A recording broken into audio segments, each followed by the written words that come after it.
মৃত্যু কোনো কিছু এনে দেয় না। মৃত্যু কখনো কখনো সমাধান হতে পারে না। সমাধান হওয়ার জন্য আলোচনা প্রয়োজন, সমাধান হওয়ার জন্য টেবিল এবং সুন্দর একটা মনের প্রয়োজন। হ্যাঁ, সেই জায়গা থেকে ব্যর্থ ছিল। পুলিশকে দেখলে মানুষ এখন অন্যভাবে দেখে, তাদেরকে এখন মানুষ ভালো চোখে দেখে না।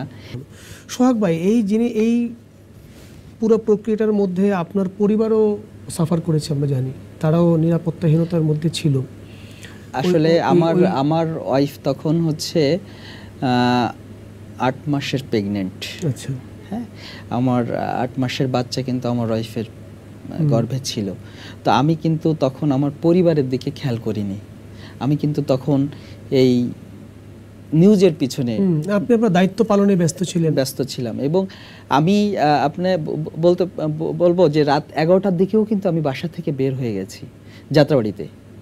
আমি যাত্রাবাড়িতে গিয়ে 12টা 1টা পর্যন্ত রাত কিন্তু আমি থেকেছি। আমি প্রেক্ষাপট চিন্তা করছি যে আসলে সরকারের তরফ থেকে এই বাচ্চাদের যাতে গুলি করা না হয়, ছাত্রদের যাতে গুলি করা না হয়, দেশটা যেন একটা শান্তির জায়গায় চলে আসে, আর যেন কোনো প্রাণ না যায়, আর যেন কোনো প্রাণ না যায়। দেখেন, প্রত্যেকটা মৃত্যু কোনো কিছু এনে দেয় না। মৃত্যু কখনো সমাধান হতে পারে না। সমাধান হওয়ার জন্য আলোচনা প্রয়োজন, সমাধান হওয়ার জন্য টেবিল এবং সুন্দর একটা মনের প্রয়োজন। হ্যাঁ, সেই জায়গা থেকে ব্যর্থ ছিল। কিন্তু শেষে কি হলো, অনেকগুলো ছাত্র হারাই গেল আমাদের বুক থেকে। নির্মমভাবে তাদেরকে গুলি করে হত্যা করা হলো। পুলিশ বাহিনীর উপরে, সাধারণ মানুষ পর্যন্ত, 4 বছরের বাচ্চা, পুলিশ বাহিনীর উপরে পুরা কালিমা লেপে গেল। পুলিশকে দেখলে মানুষ এখন অন্যভাবে দেখে, তাদেরকে এখন মানুষ ভালো চোখে দেখে না। দেশের মানুষ ভয়ে আতঙ্কে ছিল। ওয়ালটন বিএলডিসি ফ্যান, খরচ বাঁচে 65% পর্যন্ত। ওয়ালটন বিএলডিসি ফ্যান ছড়ায় স্বস্তির সবুজ হাওয়া। আমরা অনেক কিছু দেখেছি যে এর পরবর্তীকে কেন্দ্র করে কিন্তু একদল ডাকাতি করা শুরু করলো। মানুষকে ঘুমাতে দিতে পারে না, দল বেঁধে ডাকাতি শুরু করলো। হ্যাঁ, তারা নিয়ে গেল। এখন আমরা কি পেলাম? এখন আপনি গিয়ে দেখেন যে সমস্ত শিক্ষার্থী মারা গেছে, যারা মারা গেছে তাদের পরিবারে গিয়ে দেখেন, আর যারা আহত হয়েছে তাদের কাছে গিয়ে দেখেন। যারা আহত হয়েছে তাদের কাছে গিয়ে দেখেন যে তারা কতটা দুঃসহভাবে জীবন কাটাচ্ছে। অনেকের পা নেই, অনেকের চোখ নেই, অনেকে এখনো কিন্তু বাজে অবস্থার ভিতরে আছে, পঙ্গু হয়ে আছে, চিকিৎসা হচ্ছে না। হ্যাঁ, তাদের এই শরীরের ভিতরে যে স্প্লিন্টার ঢুকে আছে, তার যে যন্ত্রণাগুলো আপনি খুব কাছ থেকে গিয়ে দেখেন। কি হলো, একটা সিদ্ধান্তে কত ঘটনাগুলো, কত দেশের কত তাজা প্রাণ চলে গেল। এটা আসলে কাম্য ছিল না আমাদের। যাই হোক, আমরা অনুষ্ঠানের একেবারে শেষের দিকে চলে এসেছি। আপনার সাধুবাদ জানাই আপনাকে যে আপনি আপনার নিজের নিরাপত্তা কথা না ভেবে আপনি জীবন বাজি রেখে যেভাবে সংবাদের পেছনে ছুটেছেন এবং মানুষকে আশ্বস্ত করার চেষ্টা করেছেন সঠিক খবর দিয়ে, নিঃসন্দেহে যেটা প্রশংসার দাবিদার। এবং আমি জানতাম না এটা, যে আপনার ওয়াইফ তখন 8 মাসের প্রেগনেন্ট। সেই অবস্থাতেও আপনি পরিবারকে সময় না দিয়ে আপনি আসলে আপনার দায়িত্বের প্রতি সচেষ্ট থেকেছেন এবং অনেক নির্মম হত্যাকাণ্ড আপনার চোখের সামনে আপনি দেখেছেন। এটা আপনি কিভাবে আসলে ওই সময়গুলো কাটিয়েছেন সেটা আমি শিহরিত হচ্ছি। আমি শুনেই আমার ভীষণ রকমভাবে কষ্ট হচ্ছে, খারাপ লাগছে। আপনি তো সচক্ষে সেগুলো দেখেছেন। তো এই যে আমরা জানি না, আমরা তো কোনো সিদ্ধান্ত দিতে পারি না, আমরা এটা সঠিক না ভুল নাকি ওই প্রশ্নে আমরা যাচ্ছি না। আমরা কতগুলো যে ঘটনাগুলো ঘটেছে সেগুলো আমরা জানলাম বা আমরা টেলিভিশনে দেখেছি, বিভিন্ন মাধ্যমে দেখেছি।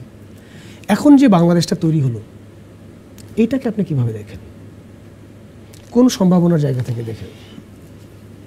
আসলে প্রত্যেকটা অর্জনটা হয় যখন আলোচনায় অর্জন হয় না, যখন বিজয় ছিনিয়ে নেওয়া হয়, সেটাকে মানুষ কিন্তু খুব আত্মতৃপ্তিতেই কিন্তু তারা সেটাকে ভোগ দখল করে, যেটা হচ্ছে। ওয়ালটন বিএলডিসি ফ্যান, খরচ বাঁচে 65% পর্যন্ত। ওয়ালটন বিএলডিসি ফ্যান ছড়ায় স্বস্তির সবুজ হাওয়া।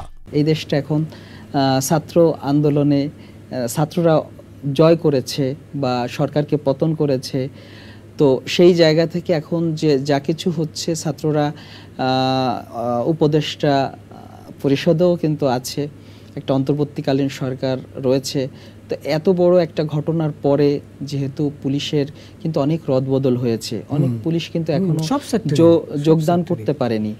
যোগদান করতে পারেনি। প্রত্যেকটা সেক্টরে কিন্তু রদবদল হয়েছে, রদবদল করা হয়েছে। তো এই রদবদলকে কেন্দ্র করে দেশটা চলতে গেলে তো আরো সময় লাগবে। এদিকে বিভিন্ন কোনো একটা রাজনীতি দলের তাদের কোনো আবির্ভাব দেখা যাচ্ছে না, আরেকটি রাজনীতি দল তারা কিন্তু নির্বাচিত সরকার চাচ্ছে। এরপরে তো আরো কত ধরনের ঘটনা, আরো আন্দোলন কিন্তু প্রতিনিয়ত হচ্ছে। আপনি একটা শিক্ষা প্রতিষ্ঠান থেকে শুরু করে বাজার পর্যন্ত সমস্ত জায়গায় কিন্তু পরিবর্তন হয়েছে, সমস্ত জায়গায় পরিবর্তন হয়েছে। দেশটা প্রথম দিকে যেভাবে শুরু হয়েছিল, এর ভিতরে দেখেন বাজারের ঊর্ধ্বগতি, সেখানে কিন্তু সাধারণ মানুষ কিন্তু আরেকটা চ্যালেঞ্জের উপর কিন্তু তারা চলে গেছে। হ্যাঁ, এই আন্দোলনকে ঘিরে কিন্তু অনেক যারা আগের ব্যবসায়ী ছিল তারা তো নেই। হ্যাঁ, অনেক রদবদল হয়েছে। মানে আমরা কি তাহলে বলতে পারি যে আমরা একটি সম্ভাবনাময় বাংলাদেশ চিন্তা করতে পারি, বা আমরা সেই আশা দেখতে পাচ্ছি? এর জন্য হচ্ছে দেশকে ভালোবাসতে হবে। অবশ্যই। আপনি যদি দেশকে ভালো না বেসে ব্যক্তিগতভাবে নিজেকে ভালোবাসেন, নিজের পরিবারকে ভালোবাসেন, তাহলে এই দেশ সম্ভাবনার দিকে যাবে না। আপনাকে পরিবারকে যেমন ভালোবাসেন, পরিবারের সাথে সাথে দেশকে ভালোবাসতে হবে, মনে করতে হবে এই দেশ আমাদের। যার যার যতটুক জায়গা আছে দেশকে ভালোবাসার, সেই জায়গাগুলো থাকতে হবে, এবং দুর্নীতি করা যাবে না। সেই জায়গাগুলো নিজ জায়গা থেকে তার সঠিকভাবে নিজের কাজটা করতে পারলে দেশপ্রেম, আমরা সেখান থেকে দেশের যদি একটা সবাই এরকম জায়গাগুলো থাকি, সম্ভাবনা দেখা যাবে।